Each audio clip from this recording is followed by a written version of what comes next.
అమావాస్య రోజు ఖచ్చితంగా పాటించవలసినటువంటి కొన్ని చిన్న చిన్న నియమాలు. వీటన్నిటిని చేయటం వలన ఆ అదృష్టలక్ష్మి మీ ఇంటి తలుపు తడుతుంది. ఖచ్చితంగా ఏం చేయాలి, ఎలా చేయాలి అనేది ఇక్కడ వీడియోలో తెలియజేస్తాను. ప్రతి నెల వచ్చే అమావాస్య రోజున ఇలా చేశారు అంటే కనుక లక్ష్మీదేవి ఇంట్లో నుంచి వెళ్ళమన్నా కూడా వెళ్ళదన్నమాట. అదేమిటంటే కనుక అమావాస్య రోజున లక్ష్మీదేవి పూజ చేస్తారు కదా. అమావాస్య అంటే చాలామందికి చాలా సందేహాలు, మంచిదా కాదా అని అనుకుంటూ ఉంటారు.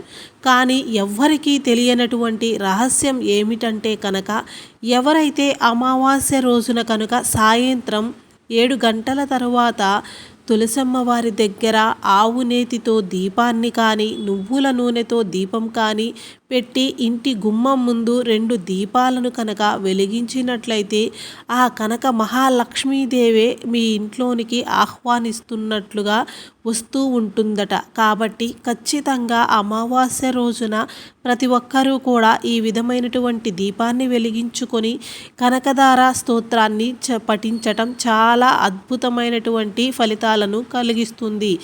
అలాగే కుదిరిన వాళ్ళు పాయసం చేసి అమ్మవారికి నైవేద్యంగా కూడా సమర్పించుకోవచ్చు అన్నమాట.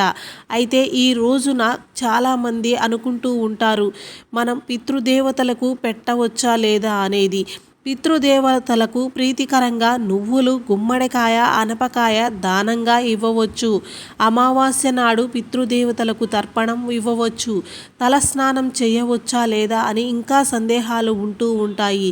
ఖచ్చితంగా చేయాలన్నమాట. చేస్తేనే మనకున్న సర్వదోషాలు నివారించబడుతూ ఉంటాయి. తలస్నానం చేసేవారు ఖచ్చితంగా కొద్దిగా దొడ్డు ఉప్పును నీటిలో వేసుకొని చేయండి. మీకున్నటువంటి చెడు గ్రహ దృష్టి అనేది తొలగిపోతుంది.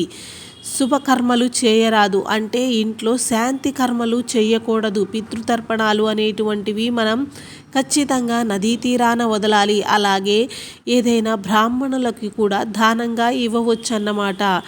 ఈ రోజున ఇంకొంతమంది ఏమంటారంటే లక్ష్మీ పూజ చేయాలి కాబట్టి ఇంటిని శుభ్రం చేయవచ్చా అంటే ఖచ్చితంగా బూజు దులుపటం లాంటివి, ఇల్లు కడగటం లాంటి పనులు చేసుకున్న తరువాత ఆ ఇంటిలో సాంబ్రాణి ధూపం పొగ వేయటం అనేది అద్భుతమైన ఫలితాలని ఇస్తుంది. మన ఇంట్లో నలుమూలల ఉన్నటువంటి చెడు గ్రహ దృష్టిని తొలగింపచేస్తుంది. అలాగే లక్ష్మీదేవిని మన ఇంట్లోనికి ఆహ్వానిస్తూ ఉంటుంది. కాబట్టి ఖచ్చితంగా ఈ రోజున ప్రతి ఒక్కరూ కూడా ఇంట్లో సాంబ్రాణి ధూపాన్ని సాయంత్రం సంధ్యా సమయంలో వేసుకోవటానికి ప్రయత్నం చేయండి.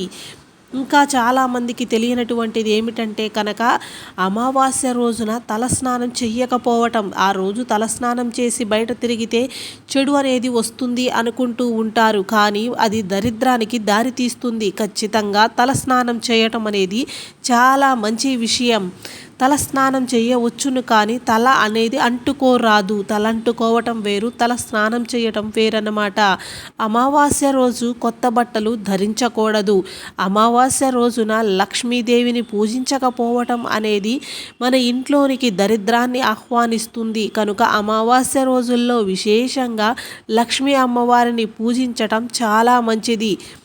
అమావాస్య రోజున ముఖ్యంగా తల్లిదండ్రులు లేనివారు పెద్దల పేర్లు చెప్పి నీళ్లు వదలకపోవటం కూడా దరిద్రాన్ని కలిగిస్తుంది. కాబట్టి పితృతర్పణాలు అంటే పితృదేవతలకు నమస్కరించుకొని వారి అనుగ్రహం అనేది పొందండి. అమావాస్య రోజున క్షవరం అనేది చేయించుకోకూడదు. అలాగే గోళ్ళు కత్తిరించుకోవటం అనేది కూడా చాలా దరిద్రానికి దారి తీస్తుంది. అమావాస్య రోజున తలకు నూనె కూడా రాసుకోకూడదు. శాస్త్రం ప్రకారం అమావాస్య రోజున రాత్రిపూట భోజనం కూడా చెయ్యకూడదు.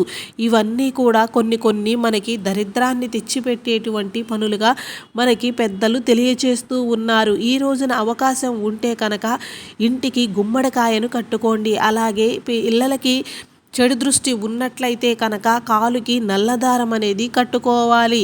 అలాగే ఈరోజు శివలింగానికి నీటితో అభిషేకం చేయాలి. అమావాస్య రోజు తలస్నానం చేసి శివలింగానికి అభిషేకం చేసినట్లయితే 1,000,000 రెట్ల పుణ్యఫలితం అనేది కలుగుతూ ఉంది. ఇంకేమైనా సందేహాలు ఉన్నట్లయితే ఖచ్చితంగా కామెంట్లలో తెలియచేయండి.